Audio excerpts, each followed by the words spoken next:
On August 30th, just 7 weeks after arriving on campus, Baker Mayfield became the first true freshman walk-on quarterback in history to start a season opener at a BCS conference school.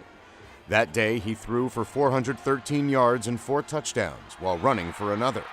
Texas Tech beat SMU 41-23. The first thing that comes to mind is Baker always had a ball in his hand, running down the hall, doing something, and he would always, in fact, after several broken vases, you never saw him without a ball in his hand.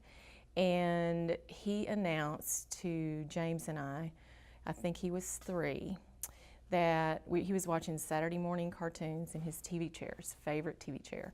And he jumped up and he said, "I'm not going to watch cartoons anymore, I'm going to watch ESPN."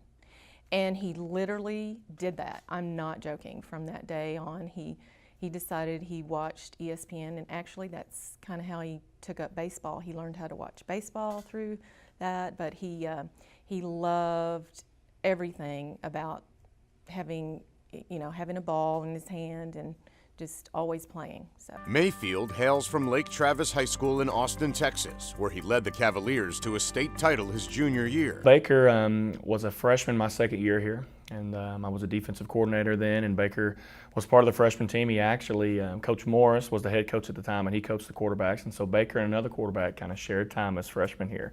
Baker was very small. He's probably 5'5", maybe 5'6" as a freshman, but he was very, very bright, bouncing off the walls all the time.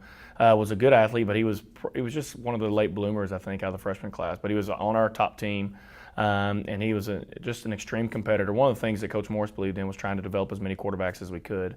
So when Baker got older, we would kid him about it. Man, he used to be a halftime player on our freshman team. But as a sophomore, he was the starting quarterback on our JV top football team. Michael Brewer was our starting quarterback on the varsity. And so all those years we were winning state champinships. And so Garrett Gilbert won the first 2 as a starting quarterback.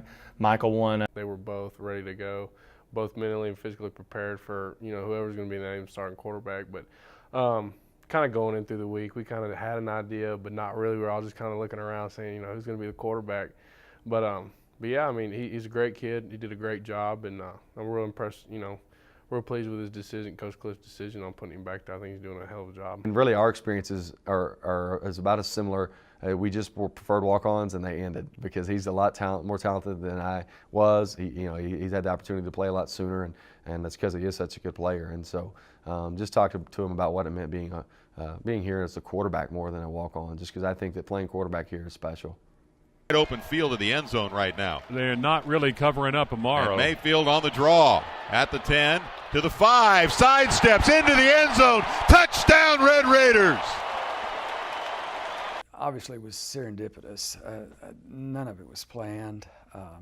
The people, I guess the strange part of it, the people we met in the process ended up being, they were in different places. They ended up at Tech. I mentioned 4 or 5 different names. How this all came to be is really strange. Nobody was there that's there, and they're, other than Coach Cumbie, they're the core of the coaching group. It made it possible. So yeah, it's unbelievable. Big 12 Offensive Player of the Week.